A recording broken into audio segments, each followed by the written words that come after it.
من ذا الذی یقرض اللہ قرضا حسنا، کہ کون ہے جو اللہ رب العزت کو اچھے طریقے پر قرض دے، فَيُضَاعِفَهُ لَهُ أَضْعَافًا كَثِيرًا، تو اللہ رب العزت اس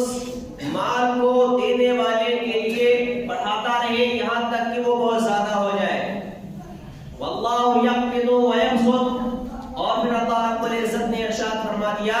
کہ اللہ رب العزت تنگی پیدا کرنے والا اور وسعت پیدا کرنے والا ہے۔ وَإِلَيْهِ تُرْجَعُونَ، اور تم سب کو اسی کی جانب لوٹایا جائے گا۔ یہاں پر اللہ رب العزت کو قرض دینے سے مراد انفاق فی سبیل اللہ، یعنی اللہ رب العزت کے راستے میں خرچ کرنا مراد ہے۔ خرچ کرنے کے بہت سے راستے ہو سکتے ہیں، جیسے کہ غریبوں، محتاجوں، مسکینوں میں خرچ کرنا، اس کے اندر مساجد، مکاتب اور مدارس داخل ہیں، یعنی اللہ رب العزت کے راستے میں خرچ کرنا، اور اللہ رب العزت کو قرض دینا، یعنی اللہ رب العزت اس کا بدلہ آپ کو ثواب کی صورت میں لوٹائے گا اس وقت جب کہ آپ کو اس چیز کی سب سے زیادہ ضرورت ہوگی۔ اور اچھے طریقے کا مطلب یہ ہے کہ آپ اس مال کو جو حلال طریقے سے آپ نے کمایا ہے اس کو اللہ کی راہ میں اخلاص کے ساتھ خرچ کریں، اس کے اندر ریاکاری اور دکھاوا موجود نہ ہو۔ اور اس آیت کریمہ کی دوسری تفسیر یہ ہے کہ مشرکین جو ہے وہ جنگ کے لیے سود پر قرض لیا کرتے تھے، تو اس کے اندر یہ بتلایا گیا ہے کہ اگر کوئی انسان آپ سے قرض لیتا ہے تو آپ اس کو سود کا مطالبہ اس کے اندر نہیں ہونا چاہیے کہ اگر آپ نے 1 مہینے کے اندر نہیں لوٹایا تو ہم آپ سے اس پر 10%، 20% جو ہے سود وصول کریں گے، اس چیز سے منع کیا گیا ہے۔ اور پھر اللہ کے نبی علیہ الصلوۃ والسلام نے ارشاد فرمایا ان الصدقہ لتطفئ غضب الرب، یہ صدقہ جو ہے کہ اللہ رب العزت کے غضب کو ٹھنڈا کرتا ہے، غصے کو ٹھنڈا کرتا ہے۔ ابھی عالم اسلام کے بڑے عالم حضرت مولانا پیر ذوالفقار نقشبندی رحمۃ اللہ علیہ، ان کا انتقال ہوا۔ انہوں نے ایک بہت خوبصورت جملہ ارشاد فرمایا کہ اس دنیا کے اندر 2 قسم کے لوگ ہیں، ایک مالدار، ایک چوکیدار۔ اور پھر اس کے تشریح کی کہ مالدار اس کو کہتے ہیں جس کو اللہ رب العزت نے مال سے نوازا اور اس نے اللہ رب العزت کی راہ میں اس کو خوب خرچ کیا، اور مال کا چوکیدار اس کو بتلایا کہ جو مال کو جمع کرتا ہے اور اس کو اللہ کی راہ میں خرچ نہیں کرتا ہے، پھر اس مال کو اس کے گزر جانے کے بعد اس کی جو بعد والی نسلیں ہیں اس کو وہ ناجائز طریقے سے خرچ کرتے ہیں، تو پھر اس کا عذاب جو ہے اس کے اوپر آتا ہے۔ اور پھر بتلایا کہ سیدنا عثمان غنی رضی اللہ عنہ، اللہ رب العزت نے ان کو خوب مال سے نوازا تھا اور انہوں نے اس مال کو اللہ کی راہ میں خوب خرچ کیا۔ جنگ تبوک کے موقع پر حضرت عثمان غنی رضی اللہ عنہ نے بہت زیادہ چندہ دیا تھا،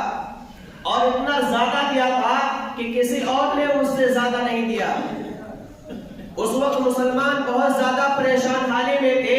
اسی لیے اس غزوہ کو جیش العسرہ کہا جاتا ہے۔ اللہ کے نبی علیہ الصلوۃ والسلام نے فرمایا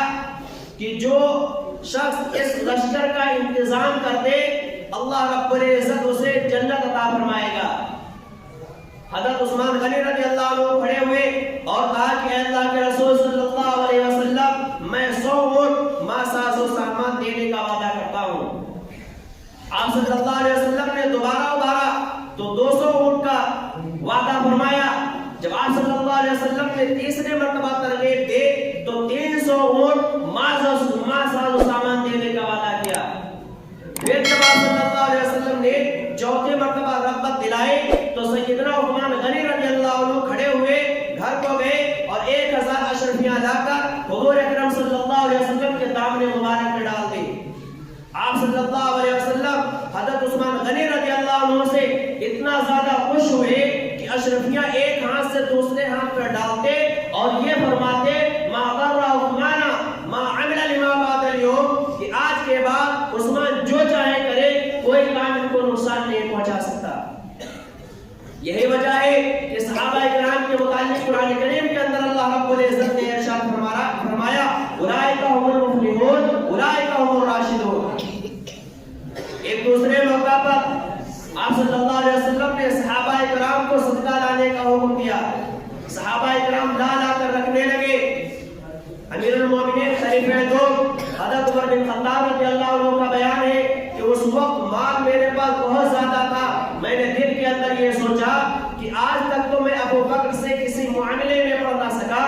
لیکن آج موقع بہت اچھا ہے، آج صدقہ دینے میں ان سے بازی لے جاؤں گا۔ چنانچہ میں گھر گیا اور اپنا آدھا مال لے کر آیا۔ حضور اکرم صلی اللہ علیہ وسلم نے دریافت کیا کہ اپنے اہل و عیال کے لیے کیا چھوڑا ہے؟ تو میں نے جواب دیا کہ آدھا لے کر آیا ہوں، آدھا چھوڑ کر آیا ہوں۔ لیکن قربان جائیے سیدنا ابو بکر صدیق رضی اللہ عنہ پر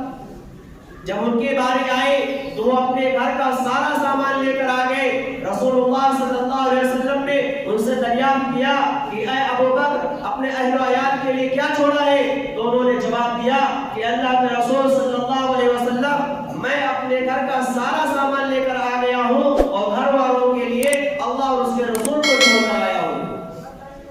میرا محترم بزرگوں اور دوستوں، صحابہ کرام کی یہی وہ صفت تھی جس کی وجہ سے بڑے بڑے رؤساء، امراء اور عہدیداروں اور سرتاجوں کو ان کے قدموں پر جھکنے پر مجبور کر دیا۔ آپ صلی اللہ علیہ وسلم کو ایک بات ارشاد فرماتے اور وہ صحابہ کرام کی زندگیوں میں فوراً منتقل ہو جایا کرتی تھی۔ ان کے اندر اللہ کے راستے میں خرچ کرنے کا جذبہ بہت زیادہ تھا۔ لیکن آج ہمارا کیا حال ہے؟ آج ہم سوچتے ہیں کہ صدقہ دینے سے ہمارا مال کم ہو جائے گا، حالانکہ قرآن کریم کے اندر اللہ رب العزت نے ارشاد فرما دیا ہے واللہ یقبض ویبسط، کہ اللہ رب العزت جو ہے روزی کو تنگ کرنے والا ہے اور اللہ رب العزت جو ہے وہ روزی کو بڑھانے والا ہے۔ تو جو رب یہ کہے کہ صدقہ دو، اللہ رب العزت کو قرض دو، اللہ کے راستے میں خرچ کرو، اللہ رب العزت اس کو بڑھائے گا، تو ہم اپنا ذہن کیوں لگائیں کہ صدقہ دینے سے مال کے اندر کمی ہو جائے گی؟ میرے محترم بزرگوں اور دوستوں، اللہ کے نبی علیہ السلام نے ہمیں صدقہ کرنے کا حکم دیا ہے۔ اس کی وجہ سے اللہ رب العزت بسا اوقات لوگوں کو ذریعہ بنا دیتے ہیں، کسی کو بہت زیادہ مال دیتے ہیں، اس کی وجہ سے دوسرے لوگ جو ہے اس کی وجہ سے دوسرے گھروں کا چورا جلتا ہے۔ تو یہ ہم نہ سمجھے کہ اللہ رب العزت نے ہمیں مال دیا ہے تو ہم اس کو جمع کرتے رہیں گے، اتنا جمع کر لیں گے 60 70 80 سال تک جمع کرتے رہیں گے، پھر جانا کہاں ہے؟ اللہ رب العزت نے فرما دیا وَإِلَيْهِ تُرْجَعُونَ کہ تم سب کو اسی کی جانب لوٹانا ہے۔ تو ہمیں دنیا کے اندر اتنی ہی کمانی ہے جتنا کہ دنیا کے اندر رہنا ہے، اور ہمیں آخرت کے لیے اتنا ہی کمانا ہے جتنا کہ ہمیں آخرت کے اندر اللہ کے راستے میں خرچ کرتا ہے تو اس کی وجہ سے اللہ رب العزت کا غضب جو ہے ٹھنڈا ہوتا ہے، اس کے درجات بلند ہوتے ہیں، گناہ جو ہوتے ہیں وہ کمی ہوتی ہے، اس کی نیکیوں کے اندر جو اضافہ ہوتا ہے۔ تو ہمیں چاہیے کہ ہم اپنے جو اڑوس پڑوس میں کوئی پریشان حال ہے، کوئی غریب ہے، محتاج ہے، اس کی مدد کو پورا کرے۔ مدارس کے اندر جس کے اندر سے علماء اور حفاظ نکلتے ہیں، اس کے اندر بہت سے بچے ایسے آتے ہیں جو فیس نہیں دے سکتے، ان کا ہم خیال کریں۔ جاڑے کا موسم ہے، بہت سے ایسے بچے ہیں جن کے پاس کمبل وغیرہ نہیں ہے، ایک کمبل کے اندر گزارا کر رہے ہیں، آپ ان کا خیال کیجئے۔ اسی طریقے سے جو آپ کے جرول میں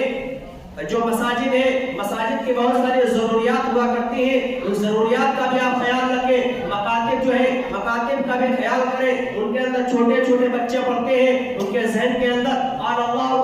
قال رسول کے صدائیں ڈالی جاتی ہیں، تو یہ ہم سب کی ضرورت ہے۔ اگر ہم نے اس پر غور و فکر نہ کیا تو یقیناً ہم بہت گھاٹے اور